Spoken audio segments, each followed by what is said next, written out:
말씀을 읽고 고개를 드는데 성도님들의 표정이 너무 밝아졌습니다. 찬양의 능력인 줄 믿습니다. 제가 요즘 계속해서 오후 예배의 말씀을 준비하는데 말씀을 전하기 전에 이미 은혜가 충만하고 또 말씀의 내용을 이미 다 알고 있는 듯하여 참 부담이 됩니다. 알고 있는 내용을 또 전하려고 하니 참 부담이 되지만 그럼에도 불구하고 오늘 우리에게 주시는 그 은혜로 다시금 새 힘을 얻고 우리 삶 가운데 찬양의 능력을 좀 경험하며 살아갈 수 있는 우리 모든 성도님들 되어지기를 소망합니다. 그래서 우리 옆에 있는 분들과 이렇게 인사했으면 좋겠습니다. 찬양이 능력입니다.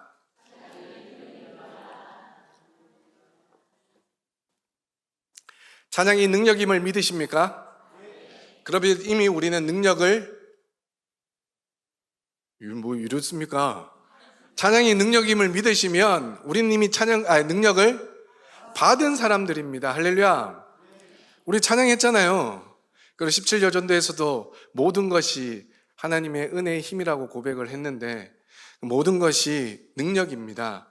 오늘 찬양과 기도와 말씀을 통해서 나타나는 그 능력을 붙들고 능력의 삶을 살아내야 하는 것입니다.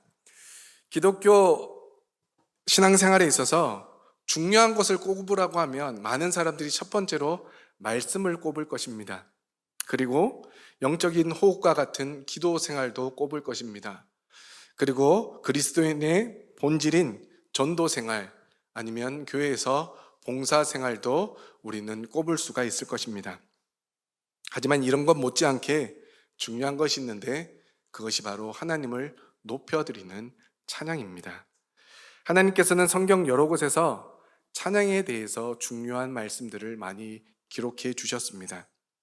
이사야 43장 21절 말씀을 보시면 이 백성은 내가 나를 위하여 지었나니 나를 찬송하게 하려 함이니라 라고 말씀해 주고 있습니다.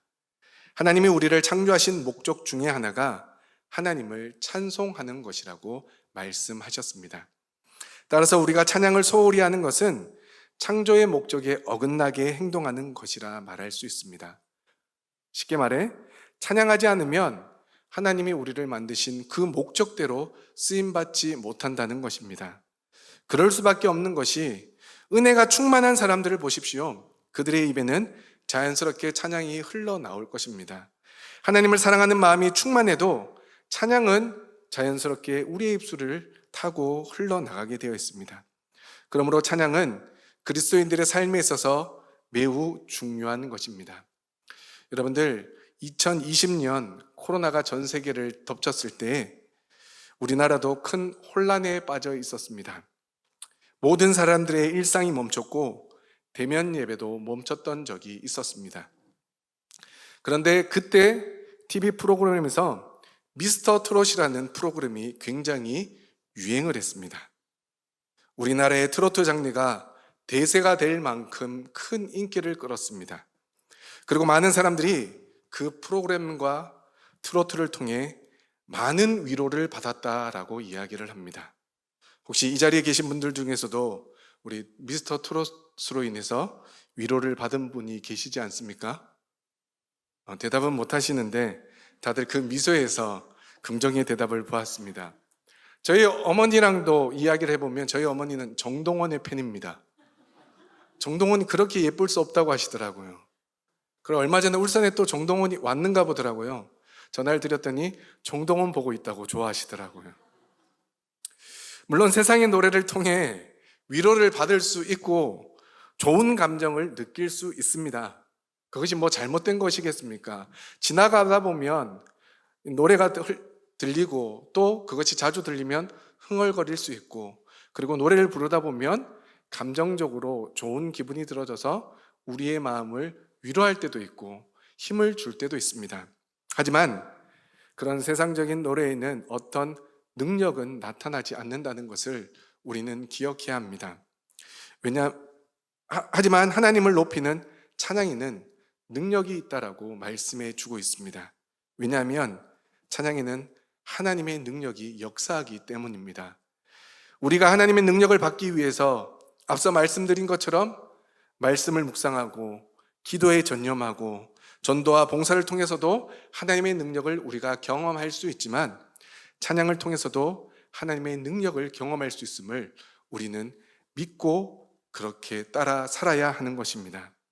오늘 말씀도 이와 같은 내용을 전해주고 있는데, 오늘 말씀을 통해 찬양의 능력이 무엇인지 함께 나누며 은혜를 나누고자 합니다. 오늘 본문에 기록되어 있는 말씀을 통해서 찬양에 나타나는 첫 번째 능력은 마귀를 이기는 능력이 있다라고 말씀해 주고 있습니다.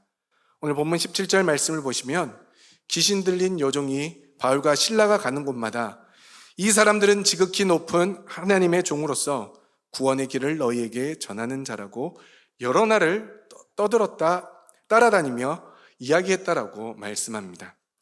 귀신 들린 여종은 점을 쳐주는 것으로 인하여 그 주인들에게 큰 이익을 주었지만 그 여인의 일상은 일반적이지도 평범하지도 않았을 것입니다. 다시 말해 점 치는 것 외에는 그 여인과 상종하려고 하는 사람들이 아마도 없었을 것이라는 것입니다.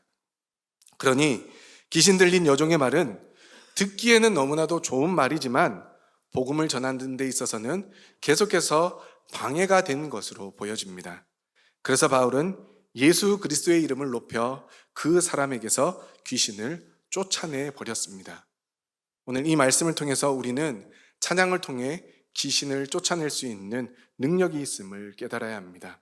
또한 사무엘상 16장 23절 말씀을 보면 하나님께서 부르시는 악령이 사울에게 이를 때에 다윗이 수금을 들고 와서 손으로 탄즉 사울이 상쾌하여 났고 악령이 그에게서 떠나갔다라고 말씀해 주고 있습니다. 사울은 말년에 정신병에 걸려 비참한 최후를 맞이하였습니다. 그에게 악령이 임하여 그를 괴롭게 할 때마다 다윗은 수금을 연주하였고 그리고 악령이 사울에게서 떠나갔다라고 말씀해 주고 있습니다. 이처럼 찬양은 귀신을 쫓아낼 수 있는 능력이 있습니다. 두 번째, 찬양은 약한 자를 강하게 만드는 능력이 있습니다. 바울과 실라는 귀신 들린 여종을 고쳐줌으로 인하여 죄수의 신분으로 옥에 갇히게 되었습니다. 그러니 감옥을 지키는 간수 앞에서는 한없이 약한 자였습니다. 그런데 그들이 매를 맞고 옥에 갇힌 후에도 기도하였고 찬송하였다 말씀합니다. 그리고 그들이 기도하고 찬송하였을 때 옥토가 흔들리고 옥문이 열리고 쇠사슬이 풀어지는 기적을 경험하게 되었습니다. 그리고 자다가 깬 간수가 그것을 보고 죄수들이 모두 도망간 줄로 알고 자결하려 할 때 바울은 그에게 소리쳐 그를 살려내는 것이 오늘 본문에 기록되어 있습니다. 그리고 본문 30절 말씀에서 간수는 바울에게 와서 선생님들이여 내가 어떻게 하여야 구원받을 수 있냐라고 묻고 있습니다. 죄수와 간수였던 두 사람의 상황이 완전히 뒤바뀌게 되었습니다. 이들은 바울과 실라는 그 도시를 혼란스럽게 하였다라는 제명으로 인하여 간수에게 특별 지시로 그들에게 매질을 하고 그들을 깊은 곳에 가두라는 명령이 떨어졌고 또한 간수에게 특별히 명령하여 이들을 더욱더 특별히 지켜보라라는 명령을 받게 되었습니다. 그러니 다른 사람들보다 바울과 실라의 행동은 더 제한적이었을 것이고 그 어떤 것도 간수의 눈에는 쉽게 지나쳐 보이지 않았을 것입니다.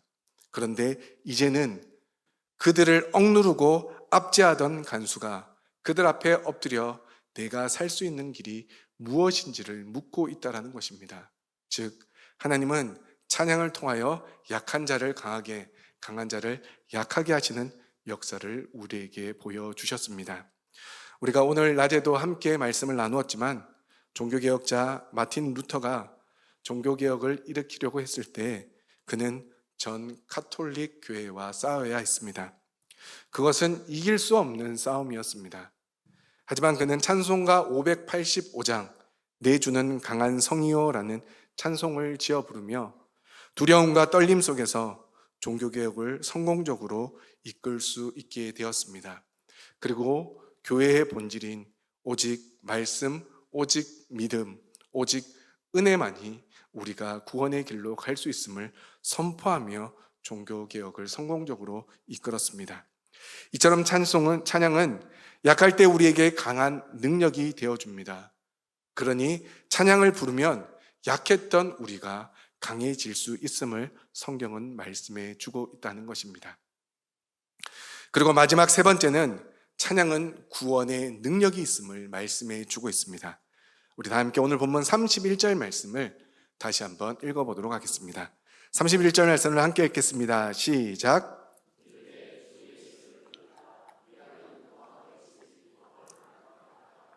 아멘.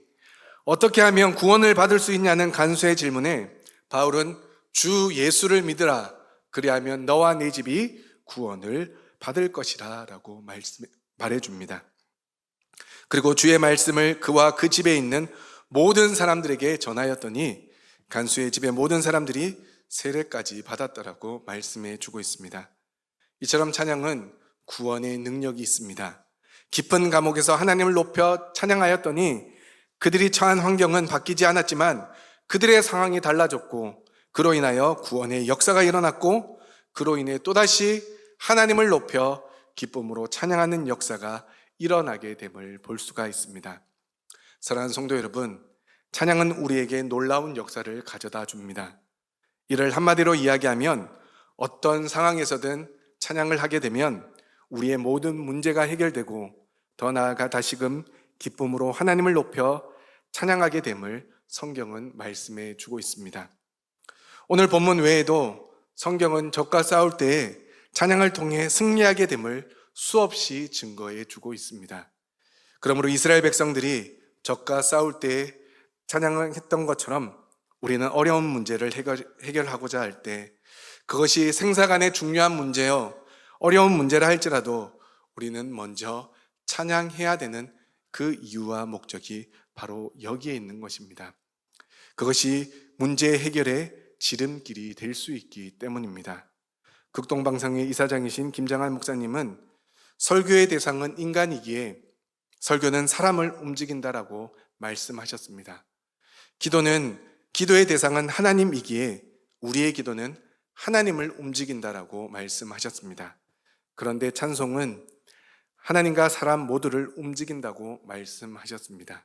왜냐하면 하나님께서 오늘 우리를 부르시면 설교도 기도도 끝이 나지만 찬양은 하나님 나라에서도 영원히 계속되기 때문입니다.